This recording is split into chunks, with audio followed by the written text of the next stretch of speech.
Ocarina of Time didn't just change gaming, it tore Hyrule's reality apart. But is the official timeline the only truth, or are there hidden branches and forgotten consequences still rippling through destiny? Pixelbit and Jaxvolt dive into the most debated paradox in Zelda lore. What if one game, a single legendary adventure, didn't just tell a story, but shattered the very fabric of its own reality? We're talking about a paradox so profound, it birthed entire new timelines, creating a debate that still rages among fans decades later. Indeed, Jax.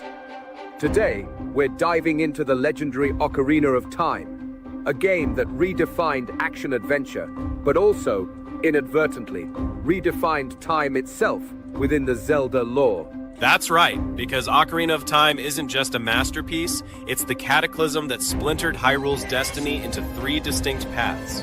And the question isn't if it's split, but how it all makes sense, or doesn't. Compelling hook, Jax. Let's unravel this timeline split. So, for anyone who hasn't played it, or needs a refresher, Ocarina of Time sees Link travel 7 years into the future to defeat Ganondorf. He saves Hyrule, right? But then Princess Zelda does something truly mind-bending. She sends him back in time, not just to a moment, but to before Ganondorf ever touched the Triforce. Her goal? To let Link live out the childhood that was stolen from him. This single act, this seemingly benevolent gesture, is the gaming theory earthquake that creates the first major timeline split. Exactly. Because if Link goes back and warns Zelda about Ganondorf, then the future he just came from can't possibly happen the same way, can it? It's a paradox wrapped in a green tunic. Precisely. And this is where the official Hyrule Historia steps in, attempting to map out these divergent paths. It gives us three main branches stemming from Ocarina of Time. First, we have the child timeline. This is where young Link, armed with his adult knowledge, warns Princess Zelda about Ganondorf's true intentions. Because of this, Ganondorf is arrested, preventing his rise to power in that era. This leads directly into games like Majora's Mask, where Link searches for Navi, and later, Twilight Princess, as Ganondorf eventually escapes imprisonment. So, a Hyrule saved, but at what cost to the original future? Precisely. That brings us to the adult timeline. This is the future that Link left behind when Zelda sent him back. In this reality, Link is no longer present to fight Ganondorf when he eventually breaks free of his seal. Without the hero of time, Hyrule is eventually flooded by the goddesses to contain Ganon's evil, leading to the events of Wind Waker. So, one timeline gets a hero, the other gets a literal ocean. Talk about divergent paths. And then there's the third, often debated, branch, the fallen hero timeline, or the Nownfall timeline. This is the darkest path, where Link fails to defeat Ganondorf in Ocarina of Time. Ganon obtains the full Triforce, and the Sacred Realm becomes the Dark World. This leads to games like A Link to the Past, The Legend of Zelda, and Zelda 2. So, Ocarina of Time isn't just one story, it's the nexus of three completely different destinies for Hyrule. It's a hashtag gaming history lesson in causality.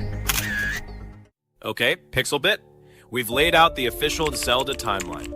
But let's be real, for a lot of fans, this thing is still confusing, convoluted, and a source of endless arguments. Absolutely. The Hyrule Historia provided a definitive answer, but it didn't stop the discussion. In fact, it fueled it. Many argue that the timeline ignores game-to-game similarities. Take Link's Awakening and Oracle of Seasons. They look and play so similarly, yet the official timeline places them far apart. It goes against what some call the Gestalt principle of similarity. And what about the idea that each Legend of Zelda game is just a retelling of a legend, rather than a strict chronological history? That's a huge fan theory that directly clashes with the official timeline. It's a valid perspective. For decades, before the Hyrule Historia, many fans viewed the games as separate, thematic retellings. The timeline's introduction, while providing structure, also created nerd rage and virtual blood being spilled over interpretations.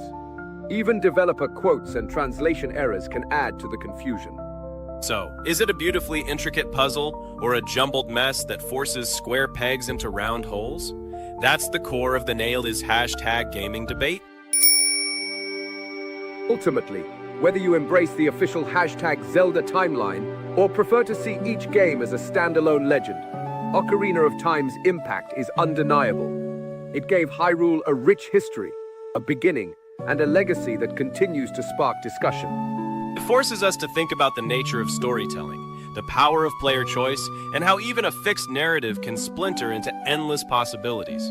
It's a deep dive into gaming lore that keeps us coming back for more. So, what do you think? Is the Hyrules of Time timeline a brilliant piece of world building or a paradox that should have remained a mystery? Let us know your thoughts and theories in the comments below.